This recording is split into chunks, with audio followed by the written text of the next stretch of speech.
आज हम 10वीं कक्षा का अगला पाठ शुरू करेंगे। बाल गोविंद भगत, ये रामवृक्ष बेनीपुरी जी द्वारा लिखित है। और सबसे पहले रामवृक्ष बेनीपुरी जी के बारे में मैं संक्षिप्त परिचय आप लोगों को देना चाहूँगी, जैसा कि यहाँ पर मेंशन भी किया गया है। रामवृक्ष बेनीपुरी जी का जन्म बिहार के मुजफ्फरनगर जिले के बेनीपुर गांव में हुआ था और इनका जन्म सन 1899 में इनका जन्म हुआ था। और इसके बाद इनकी मृत्यु के संबंध में बताया गया है पहले पैराग्राफ की अंतिम पंक्तियों में। उनका देहावसान सन 1968 में 1968 में उनकी मृत्यु हुई थी। तो कुछ एक रचनाओं का और पत्र पत्रिकाओं का वर्णन यहाँ पर मिलता है। इनकी पत्र पत्रिकाओं का जिनका संपादन इन्होंने किया वो थी तरुण भारत, किसान मित्र, बालक, युवक, योगी, जनता, जनवाणी और नई धारा। और इनकी जो रचनाएं हैं वो बेनीपुरी रचनावली के नाम से 8 खंडों में भी प्रकाशित है इनका जो पूरा साहित्य है। और इनकी जो कुछ एक और रचनाएं, पतितों के देश में, ये इनका महत्वपूर्ण उपन्यास था। चिता के फूल कहानी है, अम्बपाली नाटक, माटी की मूर्तें, रेखा चित्र और पैरों में पंख बांधकर यात्रा वृतांत है, जंजीरें और दीवारें संस्मरण है। तो ये इनकी महत्वपूर्ण रचनाएं। तो आज जो हम पढ़ेंगे बाल गोविंद द्वारा जो ये रेखा चित्र प्रस्तुत किया गया है यहाँ पर, किसका? बाल गोविंद भगत का। तो इस पाठ में उन्होंने लोक संस्कृति और सामूहिक चेतना को दर्शाया है यहाँ पर। और बाल गोविंद भगत इसी आधार पर ही लेखक को सन्यासी लगते हैं। और ये पाठ साथ ही साथ सामाजिक रूढ़ियों पर भी प्रहार करता है। तो यहाँ पर इन्होंने ग्रामीण जीवन की झांकी को भी सजीव रूप से चित्रित किया है। तो अब हम प्रारंभ करेंगे इस पाठ को। तो चलिए, इसका जो पहला पृष्ठ है यहाँ से प्रारंभ हमारा पाठ होता है। बाल गोविंद भगत मंझोले कद के गोरे चिट्टे आदमी थे। 60 साल से ऊपर के ही होंगे। बाल पक गए थे, लंबी दाढ़ी या जटा जूट तो नहीं रखते थे, किंतु हमेशा उनका चेहरा सफ़ेद बालों से ही जगमग किए रहता। कपड़े बिल्कुल कम पहनते, कमर में एक लंगोटी मात्र और सिर में कबीर पंथियों की सी कनफटी टोपी। जब जाड़ा आता एक काली कमली ऊपर से ओढ़े रहते। मस्तक पर हमेशा चमकता हुआ रामानंदी चंदन जो नाक के एक छोर से ही औरतों के टीके की तरह शुरू होता। गले में तुलसी की जड़ों की एक बेडोल माला बांधे रहते। तो यहाँ पर जो है इस पहले पैराग्राफ में लेखक ने बाल गोविंद भगत का रेखा चित्र प्रस्तुत किया है। उनके व्यक्तित्व को बताया है कि वो किस प्रकार की वेशभूषा के व्यक्ति थे, क्या उनका कदकाठी था। तो वो कहते कि वो गोरे चिट्टे आदमी थे और सफ़ेद बाल थे उनके चेहरे पर, और एक काली कमली, एक काला कंबल हमेशा ओढ़ देते थे। कब? जब जाड़ा आता था, नहीं तो वो हमेशा कमर में एक लंगोटी और सिर पर यहाँ कबीर पंथियों की सी कनफटी टोपी। यहाँ से ये पता चलता है कि जो बाल गोविंद भगत थे वो कबीर पंथी धारा को मानने वाले थे। और गले में एक तुलसी की माला पहने रहते, चंदन का तिलक लगा के रखते थे।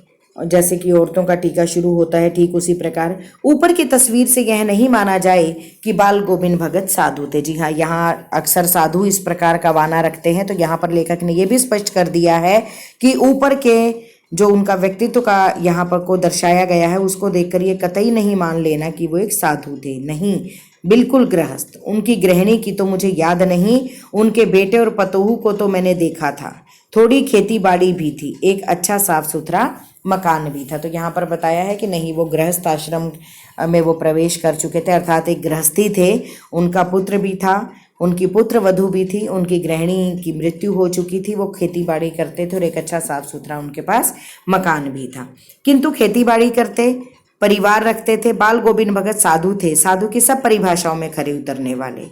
कबीर को साहब मानते थे, उन्हीं के गीतों को गाते, उन्हीं के आदेशों पर चलते, कभी झूठ नहीं बोलते, खरा व्यवहार रखते, किसी से भी दो टूक बात करने में संकोच नहीं करते, न किसी से खामखा झगड़ा मोल लेते, किसी की चीज नहीं छूते, न बिना पूछे व्यवहार में लाते। इस नियम को कभी कभी इतनी बारीकी तक ले जाते कि लोगों को कौतूहल होता। कभी वह दूसरे के खेत में शौच के लिए भी नहीं बैठते। वह गृहस्थ थे, लेकिन उनकी सब चीज़ साहब की थी। साहब माने वो परमात्मा की चीज़ें मानते। तो देखिए यहाँ तक क्या बताया है कि वास्तव में वो वेशभूषा से साधु नहीं थे, गृहस्थ थे, लेकिन उसके बावजूद भी जो उनका व्यवहार था वो सच्चे मायनों में उन्हें साधु और संत कहलाने के लायक था। क्योंकि जो सज्जन व्यक्ति होते हैं, जो साधु संत होते हैं, उनमें यही विशेषताएं होते हैं कि वो कभी झूठ नहीं बोलते, सबके साथ सही खरा व्यवहार करते हैं और प्रभु की भक्ति में लीन रहते हैं। और यही सब जो है वो बाल गोविंद भगत भी किया करते थे।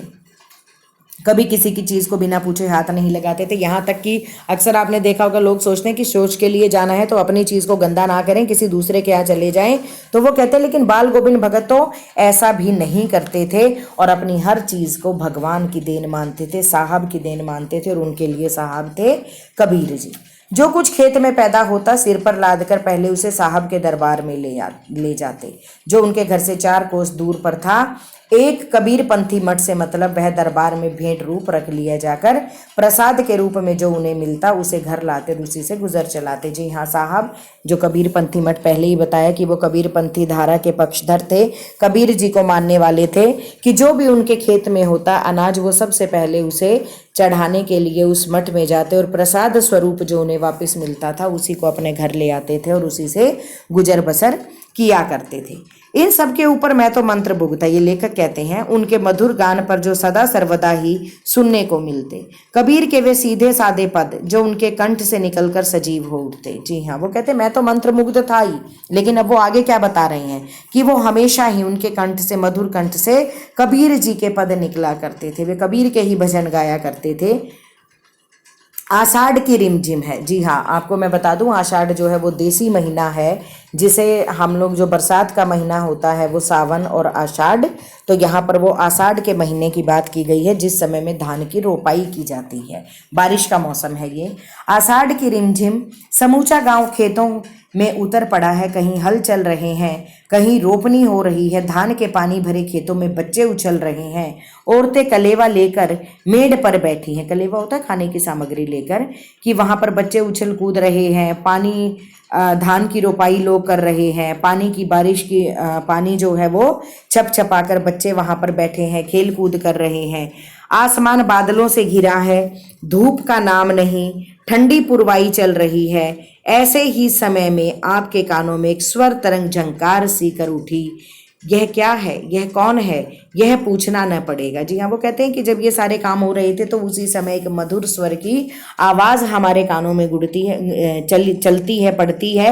ये पूछने की ज़रूरत नहीं है कि ये कौन था। वो क्या कहते हैं, बाल गोविंद भगत समूचा शरीर कीचड़ में लिथड़ा हुआ। कि जाहिर सी बात है कि वो रोपाई कर रहे थे, अपने खेत में रोपनी कर रहे हैं। उनकी अंगुली एक एक धान के पौधे को पंक्तिबद्ध खेत में बिठा रही है। जी हाँ, धान की रोपनी कर रहे हैं, रोपाई कर रहे हैं, यानी कि धान के पौधे लगा रहे हैं खेत में। उनका कंठ एक एक शब्द को संगीत के जीने पर चढ़ाकर कुछ को ऊपर स्वर्ग की ओर भेज रहा है और कुछ को इस पृथ्वी को की मिट्टी पर खड़े लोगों के कानों की ओर। जी हाँ, जो स्वर के उतार चढ़ाव होते हैं वो कहते हैं कि कबीर, उनके बाल गोविंद भगत जी के कंठ से प्रॉपर तरीके से, बहुत ही पंक्तिबद्ध तरीके से जो है सुरों का उतार चढ़ाव लोगों के कानों पर चढ़ रहा है और मानो कुछ स्वर जो है वो उनके ऊपर स्वर्ग की ओर जा रहे हैं, ऐसा प्रतीत होता है। बच्चे खेलते हुए झूम उठते हैं। जी हाँ, उनके गीतों को सुनकर बच्चे खेलते हुए झूम उठते हैं। मेड़ पर खड़ी औरतों के होठ कांप उठते हैं। देखिए, ये उनकी स्वर की विशेषताएं हैं, उनके मधुर गीत की विशेषताएं हैं कि जैसे ही वो अपने कंठ से मधुर गीत गाने लगते हैं, कबीर जी के पद गाने लगते हैं, तो देखिए वहां पर क्या हलचल होती है कि बच्चे भी खिल उठते हैं और जो मेड़ पर खड़ी औरतें हैं उनके भी, उनके स्वर अपने आप, उनके होठ कपकपाने लगते हैं, वे गुनगुनाने लगती हैं। हलवाहों के पैर ताल से उठने लगते हैं। हलवाई होते हैं जो हल चला रहे होते हैं, और रोपनी करने वालों की अंगुलियां एक अजीब क्रम से चलने लगती हैं। बाल गोविंद भगत का यह संगीत है या जादू। जी हाँ, उनका संगीत इतना मंत्रमुग्ध कर देने वाला था कि लोग उसे सुनकर जो है और भी तसल्ली बख्श अपना काम करने लगते हैं और वो मानो उनके संगीत को सुनकर अपने काम के माध्यम से थिरकने लगते हों। भादों की वह अंधेरी धरतियाँ, अभी थोड़ी ही देर पहले मूसलाधार वर्षा खत्म हुई है। भादों, यहाँ पर भादों का बता दिया ना, आषाढ़ भादों सावन ये सारे देसी महीने होते हैं।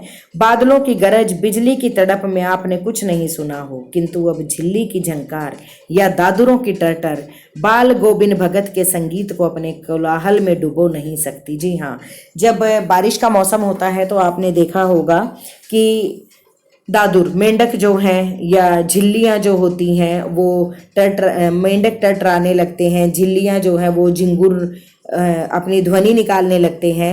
लेकिन वो कहते हैं कि इनकी आवाज़ पूरी तरीके से वातावरण में फैली होती है, लेकिन उसके बावजूद भी बाल गोविंद भगत के संगीत पर कोई भी प्रभाव नहीं पड़ता है। अर्थात उनके संगीत के स्वर तो लोगों को उसी प्रकार प्रभावित कर रहे थे।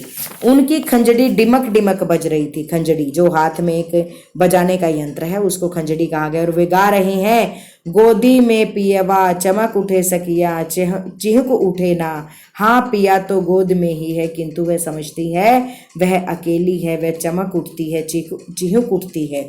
जी हाँ, यहाँ पर उनके एक लोकगीत का या जो उनके पद थे उसका वर्णन यहाँ पर किया गया है। उसी भरे बादलों वाले भादों की आधी रात में उनका यह गाना अंधेरे में अकस्मात कौंध उठने वाली बिजली की तरह किसे ना चौंका देता। जी हाँ, जब वो आधी रात को ये गाने लगते हैं तो सभी लोग उनके ये गाने को सुनकर चौंक उठते हैं। अरे अब सारा संसार निस्तब्धता में सोया, निस्तब्धता होता बिल्कुल शांत, बिना हिले डुले सोया है। बाल गोविंद भगत का संगीत जाग रहा है। वो कहते कि सब लोग सोए हुए हैं, लेकिन बाल गोविंद भगत जो है वो अभी भी अपने संगीत में मंत्रमुग्ध हैं। जाग रहा है, जगा रहा है बाल गोविंद भगत का संगीत। जी हाँ, वो खुद भी जाग रहे हैं और लोग भी उनका संगीत सुनकर जाग जाते हैं।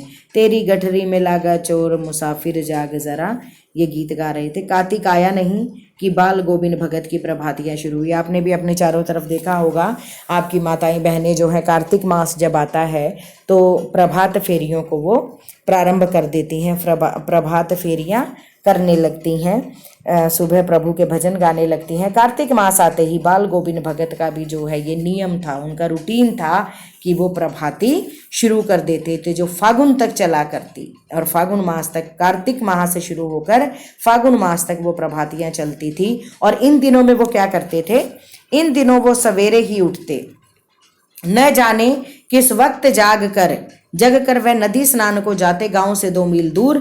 वहां से नहा धोकर लौटते और गांव के बाहर ही पोखर के ऊंचे भिंडे पर अपनी खंजड़ी लेकर जा बैठते। जी हाँ, वो 2 मील दूर जाते थे और नहा धोकर लौटते, और जब गांव के बाहर ही पोखरे के ऊंचे एक स्थान बना हुआ था पोखर के ऊपर, वहां बैठ जाते और अपनी खंजड़ी को बजाने लगते और गाने टेरने लगते, अपने गाने टेरने लगते और भजन गाना शुरू कर देते थे। मैं शुरू से ही देर तक सोने वाला हूँ, किंतु एक दिन माघ की उस दांत किटकिटाने वाली भोर में भी, यानी कि इतनी ठंड में भी, उसकी सुबह, भोर होता है सुबह, दांत किटकिटाने वाली सर्दियों की सुबह थी, उनका संगीत मुझे पोखरे पर ले गया था। जी हाँ, उनका संगीत सुनकर मैं भी पोखर पर चला गया। अभी आसमान के तारों के दीपक बुझे नहीं थे। हाँ, पूर्व में लोही लग गई थी जिसकी लालिमा को शुक्र तारा और बढ़ा रहा था। वो कहते हैं कि पूर्व दिशा से ऐसा महसूस होने लगा था कि सूरज जो है वो निकलने वाला है, हालांकि तारे अभी भी आसमान में टिमटिमा रहे थे। खेत बगीचा घर सब पर कुआसा छा रहा था। सारा वातावरण अजीब रहस्य से आवृत मालूम पड़ता था। उस रहस्यमय वातावरण में एक कुश की चटाई पर, कुश होता है ये घास फूस की चटाई पर पूरब मुंह काली कमली ओढ़े बाल गोविंद भगत अपनी खंजड़ी लिए बैठे थे। जी हाँ, वो कहते हैं कि चारों ओर जो है वो कोहरा, कुहासा होता है, कोहरा छाया हुआ था, लेकिन उसके बावजूद भी जो है बाल गोविंद भगत अपनी चटाई पर बैठकर पूरब की तरफ मुंह कर काला कंबल ओढ़कर अपना खंजड़ी लिए बैठे थे और उनके मुंह से शब्दों का तांता लगा था। उनकी अंगुलियां खंजड़ी पर लगातार चल रही थी। जी हाँ, वो लगातार अपने पद गा रहे थे, इतनी भयंकर ठंड में भी। गाते गाते इतने मस्त हो जाते, इतने सुरूर में आते, उत्तेजित हो उठते कि मालूम होता अब खड़े हो जाएंगे। कमली तो बार बार सिर से नीचे सरक जाती। जी हाँ, इतने तसल्ली बख्श वो गाते थे कि उन्हें आसपास की सुध नहीं रहती थी। मैं जाड़े से कंपकपा रहा था, किंतु तारे की छाँव में भी उनके मस्तक में श्रम बिंदु जब तक चमक ही पड़ते। जी हाँ, वो कहते वहाँ मेरे को तो ठंड लग रही थी, लेकिन उधर देखिए कि उनके माथे पर पसीने की बूंदे, श्रम बिंदु यहाँ पर कहा गया है कि वो इस कदर उसमें भक्ति में खोए हुए थे, इस प्रकार खंजड़ी बजाते और इतनी शिद्दत से अपने भजन और पद गाते थे कि उनके माथे पर उनके परिश्रम के बिंदु अर्थात पसीने की बूंदे देखने को मिलती थी, इतनी ठंड में भी। गर्मियों की उनकी संझा कितनी उमस भरी शाम को न शीतल करती। अपने घर के आंगन में आसन जमा बैठते। गर्मियों की वो शाम की बात कर रहे हैं। गांव के उनके कुछ प्रेमी भी जुट जाते, खंजड़ियों और करतालों की भरमार हो जाती। एक पद बाल गोविंद भगत कह जाते, उनकी प्रेम मंडली उसे दोहराती तिहराती। जी हाँ, यहाँ पर बताया गया है कि शाम को वो अपने घर पर भजन कीर्तन करते तो उनके साथी भी आ जाते और उनकी जो मंडली है वो बार बार भजन उनके साथ गाया करती थी। धीरे धीरे स्वर ऊंचा होने लगता है, एक निश्चित ताल, एक निश्चित गति में। उस ताल स्वर के चढ़ाव के साथ श्रोताओं के मन भी ऊपर उठने लगते। धीरे धीरे मन तन पर हावी हो जाता। होते होते एक क्षण ऐसा आता कि बीच में खंजड़ी लिए बाल गोविंद भगत नाच रहे हैं और उनके साथ ही सबके तन और मन नृत्यशील हो उठते हैं। सारा आंगन नृत्य और संगीत से ओतप्रोत है। जी हाँ, ये उस समय का वर्णन जब वो गर्मियों की शाम में भजन कीर्तन करने लगते हैं। वो कहते हैं वो इतना खो जाते हैं, साथ ही साथ वो खंजड़ी लेकर नाचने लगते हैं, उन्हें इधर उधर की कोई सुध बुध नहीं रहती। बाल गोविंद भगत की संगीत साधना का चरम उत्कर्ष उस दिन देखा गया जिस दिन उनका बेटा मरा। ये देखिए, इकलौता बेटा था, वह कुछ सुस्त और बोदा सा था, किंतु इसी कारण बाल गोविंद भगत उसे और भी मानते। उनकी समझ में ऐसे आदमियों पर ही ज्यादा नजर रखनी चाहिए या प्यार करना चाहिए, क्योंकि ये निगरानी और मोहब्बत के ज्यादा हकदार होते हैं। बड़ी साध से उसकी शादी कराई थी। पतोहू बड़ी ही सुभग और सुशील मिली थी। घर की पूरी प्रबंधिका बनकर भगत को बहुत कुछ दुनियादारी से निवृत्त कर दिया था उसने। वो कहते हैं कि उसकी जो पत्नी थी, जो अपने बेटे की शादी करवाई थी, वो बहुत ही सुशील कन्या थी, बहुत पुत्र वधू थी उनकी, और वो सारे काम को बहुत अच्छे प्रकार से निभा रही थी। और उनकी जो है काफ़ी चिंताएं बाल गोविंद भगत की उस पुत्र वधू ने दूर कर दी थी, क्योंकि घर में वो पूरा काम संभाल लेती थी। उनका बेटा बीमार है, इसकी खबर रखने की लोगों को कहाँ फुर्सत, किंतु मौत तो अपनी और सबका ध्यान खींच कर ही रहती है। हमने सुना बाल गोविंद भगत का बेटा मर गया। कौतूहलवश उनके घर गया, देखकर दंग रह गया। बेटे को आंगन में एक चटाई पर लिटाकर एक सफेद कपड़े से ढांक रखा है। वह कुछ फूल तो हमेशा ही रोपते रहते, उन फूलों में से कुछ तोड़कर उस पर बिखरा दिए हैं। फूल और तुलसी दल भी, तुलसी के पत्ते भी, और सिरहाने। एक चिराग जला रखा है और उसके सामने जमीन पर आसन जमाए गीत गाए चले जा रहे हैं। देखिए, ये बहुत ही उन्हें हैरान कर देने वाली बात थी कि जब कभी भी हमारे किसी प्रिय की मृत्यु हो जाती है तो हम लोग उसके शोक में रोना धोना करते हैं, हमारी दशा अत्यंत करुण हो जाती है। लेकिन बाल गोविंद भगत ने ऐसा नहीं किया, बल्कि उन्होंने एक सिरहाने, एक दिया जलाया, तुलसी के पत्ते और फूल बिखरा दिए, और देखा तो वो उसके सामने गाना गा रहे थे, गीत गा रहे थे, भजन गा रहे थे। वही पुराना स्वर, वही पुरानी तल्लीनता, उसी शिद्दत के साथ जैसे वो अक्सर गाया करते थे। घर में पतोहू रो रही है, जिसे गांव की स्त्रियां चुप कराने की कोशिश कर रही हैं, किंतु बाल गोविंद भगत गाए जा रहे हैं। हाँ, गाते गाते कभी कभी पतोहू के नजदीक भी जाते और उसे रोने के बदले उत्सव मनाने को कहते। तो देखिए, यहाँ पर भी बाल गोविंद भगत के साधु होने का पर्याय मिलता है कि वास्तव में बाल गोविंद भगत जो थे कि वो किस प्रकार से ये मानते थे कि आत्मा का मिलन तो परमात्मा के साथ एक ना एक दिन हो ही जाना है। हाँ, गाते गाते कभी कभी यही जो मैंने अभी बोला था, उत्सव, उस बहू को भी ये कहते कि तुम रो मत, बल्कि ये तो उत्सव मनाने का समय है। ऐसा उन्होंने क्यों कहा? आत्मा परमात्मा में कभी कभी आत्मा परमात्मा के पास चली गई, विरहनी अपने प्रेमी से जा मिली, भला इससे बढ़कर आनंद की कौन बात। जी हाँ, वो कहते हैं कि आत्मा अपने प्रिय से जा मिली है, परमात्मा से मिली है, एक ना एक दिन तो उसे परमात्मा से मिल ही जाना होता है, तो इससे तो बढ़िया बात कोई हो ही नहीं सकती। मैं कभी कभी सोचता वह पागल तो नहीं हो गए, किंतु नहीं, वह जो कुछ कह रहे थे उसमें उनका विश्वास बोल रहा था, वह चरम विश्वास जो हमेशा ही मृत्यु पर विजयी होता आया है। बेटे के क्रियाक्रम में तूल नहीं किया, पतोहू से ही आग दिलाई उसकी, किंतु जो ही श्राद्ध की अवधि पूरी हो गई, पतोहू के भाई को बुलाकर उसके साथ कर दिया यह आदेश देते हुए कि इसकी दूसरी शादी करा देना। इधर पतोहू रो रो कर कहती, मैं चली जाऊंगी तो बुढ़ापे में कौन आपके लिए भोजन बनाएगा, बीमार पड़े तो कौन एक चुल्लू पानी भी देगा, मैं पैर पड़ती हूँ, मुझे अपने चरणों से अलग नहीं कीजिए। लेकिन भगत का निर्णय अटल था, तू जा, नहीं तो मैं ही इस घर को छोड़कर चल दूंगा। यह थी उनकी आखिरी दलील, और इस दलील के आगे बेचारी की क्या चलती है। बोर्ड के पॉइंट ऑफ व्यू से भी ये पैराग्राफ बहुत इंपॉर्टेंट है। और देखिए, इस गद्य में ये बताने का प्रयास किया है लेखक ने कि बाल गोविंद भगत ने सामाजिक रूढ़ियों पर किस प्रहार किया है। बहुत ही महत्वपूर्ण बात कि एक तो उन्होंने विधवा विवाह का खंडन किया, जी हाँ, और यही कारण था कि उन्होंने पुत्र वधू के भाई को बुलाया और उसे बुलाकर कहा कि इसकी कहीं दूसरी जगह शादी कर देना, अभी इसकी उम्र ही क्या हुई है, इसके सामने तो पूरी उम्र पड़ी है। और दूसरी ओर महिलाओं का शमशान घाट में जाना निषेध था, उसके बावजूद भी उन्होंने अपने पुत्र को अपनी पुत्र वधू के हाथों से ही उसकी चिता में अग्नि दिलवाई। बाल गोविंद भगत की मौत उन्हीं के अनुरूप हुई। जी हाँ, यहाँ पर बाल गोविंद भगत की मृत्यु भी हो गई, वो बता रहे हैं लेखक, उन्हीं के अनुसार हुई। जब हर वर्ष गंगा स्नान करने जाते, स्नान पर उतनी आस्था नहीं रखते जितना संत समागम और लोक दर्शन पर। पैदल ही जाते, करीब 30 कोस पर गंगा थी। साधु को संबल लेने का क्या हक। वो मानते थे कि साधु को किसी प्रकार के सहारे की आवश्यकता नहीं होती, वो किसी से कोई मदद नहीं लेते थे और अपने आप ही इतने दूर पैदल जाया करते थे। और गृहस्थ किसी से भिक्षा क्यों मांगे, और अगर मैं गृहस्थी हूं तो मुझे किसी से भिक्षा क्यों मांगनी है, अर्थात मैं अपना काम स्वयं चलाऊंगा। अतः घर से खाकर चलते तो फिर घर पर ही लौट कर खाते, रास्ते भर खंजड़ी बजाते गाते, जहां प्यास लगती पानी पी लेते, 4-5 दिन आने में लगते। किंतु इस लंबे उपवास में भी वही मस्ती। अब बुढ़ापा आ गया था किंतु टेक वही जवानी वाली। वो क्या कहते हैं, बुढ़ापा आ गया था जो झलक रहा था, लेकिन उनकी जो शिद्दत थी, जो भजन करने की, गंगा स्नान की, जो भी उनके कार्य थे, वो बिल्कुल उसी प्रकार वो कर रहे थे जैसा वो जवानी में करते थे। इस बार लौटे तो तबीयत कुछ सुस्त थी, खाने पीने के बाद भी तबीयत नहीं सुधरी, थोड़ा बुखार आने लगा, किंतु नेम व्रत को छोड़ने वाले नहीं थे। जी हाँ, जो वो व्रत आदि किया करते थे, जो उन्होंने ठान ली, उसको वो किसी भी प्रकार से ख़त्म या छोड़ना नहीं चाहते थे।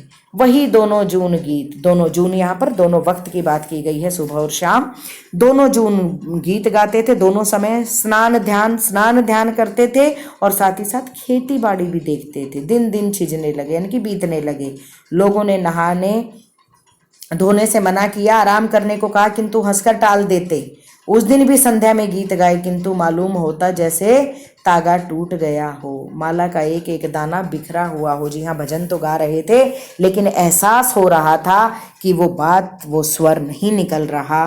भोर में लोगों ने गीत नहीं सुना, जाकर देखा तो बाल गोविंद भगत नहीं रहे, सिर्फ उनका पंजर पड़ा है।